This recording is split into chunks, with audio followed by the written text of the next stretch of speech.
2 நாளைக்கு முன்னாடி அறிக்கை விட்டுருந்தாங்க பாமக சார்பாக 1000 கோடி ஊழல் வந்து டாஸ்மாக் நடைபெற்றுக்குன்னு அறிக்கை விட்டுருந்தாங்க. அதை கேட்டாப்புல இடியும் அது அறிக்கை விட்டுருக்கு. ஒன்றிய அரசு இல்லை, இப்போது நிதிநிலை அறிக்கை எங்கள் கட்சியினுடைய நிலைப்பாட்டை எங்கள் தலைமையிலிருந்து அறிக்கையாக கொடுத்தாச்சு. அதுதான் கட்சியினுடைய நிலைப்பாடு. நிதிநிலை அறிக்கையில் சொன்னதெல்லாம் இப்போ நாங்கள் சொல்லிட்டோம்.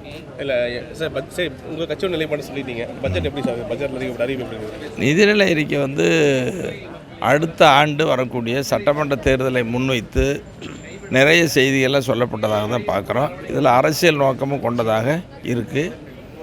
2 மணி நேரம் 40 நிமிடம் இந்த நிதிநிலை அறிக்கை 252 பத்திகளை கொண்டதாகவும் சொல்லப்பட்டிருக்கிறது. பல கோணங்களில் சொல்லியிருக்கிறாங்க.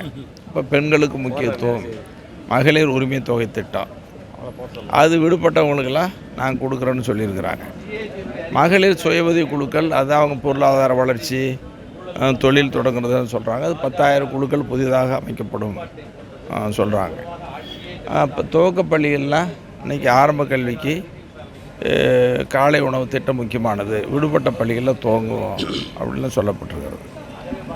அதே நேரத்தில் பாட்டாளி மக்கள் கட்சி தொடர்ந்து வலியுறுத்துகிற இது எல்லா சமுதாயத்துக்குமான, எல்லா ஜாதிகளுக்குமான பிரச்சனை, சாதிவாரி மக்கள் தொகை கணக்கெடுப்பு நடத்தணும் அப்படின்னு சொன்னதை இதில் நடுவண் அரசு எடுக்கிறதுக்கு அரசு வலியுறுத்துதுன்னு சொல்லியிருக்கிறாங்க. அப்படி சொல்லியிருக்க வேண்டியதில்லை. மாநில அரசை எடுக்கலாம், அதுக்கு அதிகாரமும் இருக்குது. அது தட்டி கழிப்பதாக தான் நாங்கள் பார்க்குறோம். பக்கத்து மாநிலம் எடுக்கிறாங்க தானே, அது மாதிரி எடுத்துருக்கலாம்.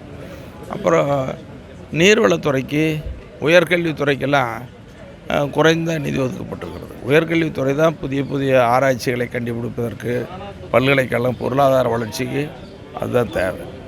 ஆனால் உயர்கல்வித்துறைக்கு குறைந்த நிதி. அதே மாதிரி நீர்வளத்துறை, நீரின்றி அமையாத உலகு, அதுக்கு நிதி போதாது. உதாரணத்துக்கு தமிழ்நாட்டுடைய பெரிய ஆறு காவிரி. காவிரியில் ஆண்டுதோறும் மழைக்காலங்களில் 100 TMC 150 TMC தண்ணி கடலுக்கு வீணாக போகுது. அதை தடுத்து நிறுத்துவதற்கான திட்டங்கள், அப்படிப்பட்ட திட்டங்கள்லாம் சொல்லப்படல. பாசனத்தை பெருக்கிறதுக்கு, காவிரியில் மற்ற ஆறுகளில் தடுப்பணை கட்டுவதற்கு கூடுதல் நிதி தேவை. அதை பற்றிலாம் இது சொல்லப்படல. அரசு ஊழியர்கள், ஆசிரியர்கள் ரொம்ப ஆவலாக எதிர்பார்த்தாங்க. பழைய ஓய்வூதிய திட்டம் வேண்டும், புதிய ஓய்வு திட்டம் ரத்து பண்ணணும்னு சொன்னாங்க. அதுக்கான அறிவிப்புகள் இல்லை. இப்படி நிறைய செய்திகளை சொல்லப்பட்டிருக்குது. அதாவது சிலதெல்லாம் வேண்டியதெல்லாம் சொல்லியிருக்கிறாங்க, எதிர்பார்க்குறதெல்லாம் சொல்லப்படாத ஒரு பட்ஜெட்டாகவும் இருக்குது.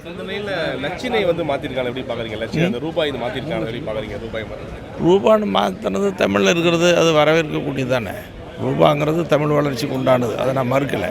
அப்படி அது சொன்னதுனாலே தமிழ் வளர்ந்ததாக நம்ம கருதி விட முடியாது. இன்னப்போ கேந்திரிய வித்தியாலய பள்ளிகள் இருக்குது, மத்திய அரசு பள்ளிகள், அதில் ஒரு தமிழ் பாடம் கூட இல்லை. இப்போ நடுவண் அரசை வலியுறுத்தணும், நாங்கள் தமிழ்நாட்டில் இருக்கிற தமிழ்நாட்டு குழந்தைகள் ஒரு தமிழ் பாடம் படிக்கணும் அப்படின்னு அங்கே மத்திய அரசை வலியுறுத்தலாம். அப்புறம் தமிழ்நாட்டில் விளம்பர பலகை, கடை, வணிக வளாகங்கள்லாம் தமிழ் இல்லையே, அதெல்லாம் பண்ணணும் தானே. அதுக்குண்டான நடவடிக்கை எடுக்கணும்.